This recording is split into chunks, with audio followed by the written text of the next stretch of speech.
Pues realmente en esta decisión prudencial para calcular el salario justo, lo primero que pesa es el bien material y espiritual de los trabajadores.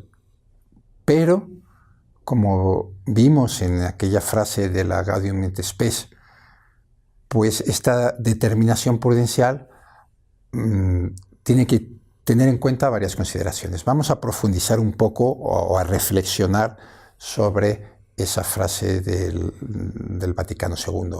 Y yo diría que para calcular el salario justo hay que tener en cuenta 4 aspectos, es decir, el aspecto del trabajo realizado, el aspecto del trabajador, de la persona del trabajador, el aspecto de la empresa y el aspecto de la economía, es decir, la situación de esos 4 aspectos.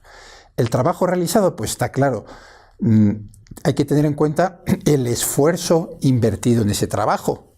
No se puede, digamos, pagar lo mismo por trabajos muy distintos con muy distinto nivel de esfuerzo.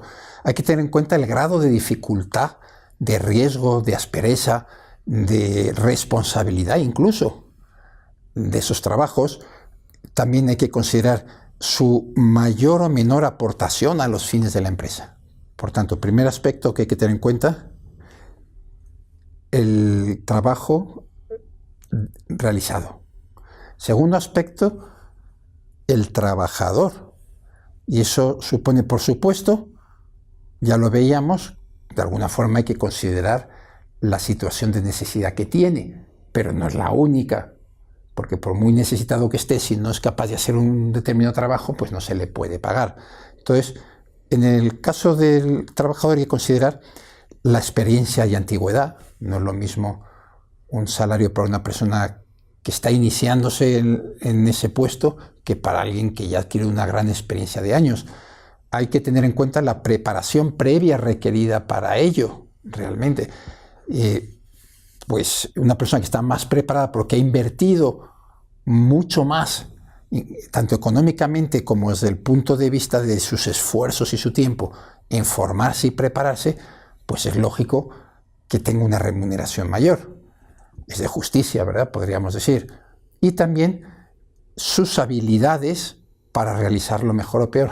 Aquí ya no influye tanto su propio esfuerzo, sino esas cualidades especiales que le hacen que esté más capacitado esa persona para ese puesto y por tanto se le puede ofrecer una remuneración mayor para evitar que se vaya a otra empresa, por ejemplo, ¿no?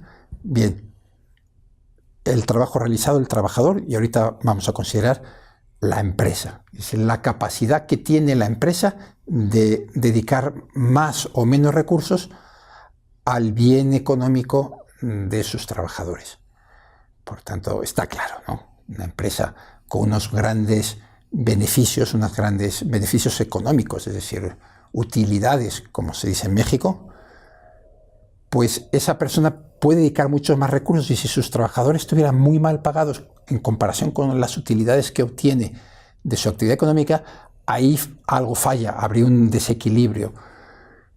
En cambio, una empresa que esté pasando por unas situaciones muy apuradas por una crisis o que esté arrancando y abriéndose campo en un mercado difícil, pues seguramente no podrá pagar los mismos salarios a sus trabajadores, tendrá que compensarlo con otras ventajas de otro tipo.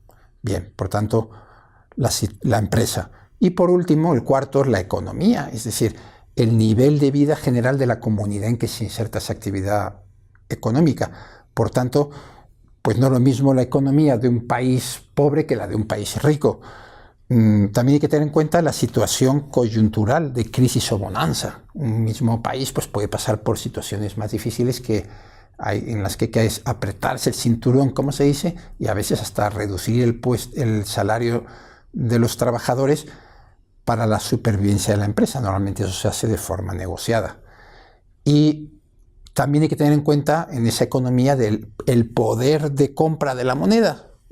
Evidentemente, no es lo mismo el poder de compra de la moneda de un país que la de otro y pues a veces un sueldo, un salario más bajo nominalmente puede conseguir más bienes útiles a esa persona.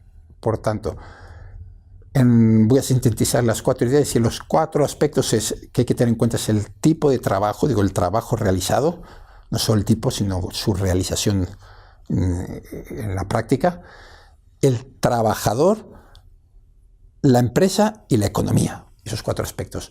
¿Qué aspectos no hay que considerar en la valoración del salario?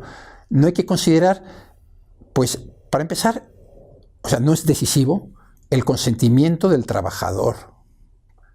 Es decir, el contrato que uno ha firmado no puede ir más allá de la justicia, aunque el trabajador lo acepte. Muchas veces el trabajador está obligado a aceptar un contrato en circunstancias denigrantes, injustas, etc., porque no tiene otra solución para sobrevivir. Por tanto, eso no justifica un salario injusto. Tampoco se debe considerar las condiciones de sexo, raza, ideas, religión, etcétera, etcétera, para valorar el salario, lógicamente, ¿no? Ese tipo de indiscriminaciones son injustas. Las que sí que hay que considerar son las otras.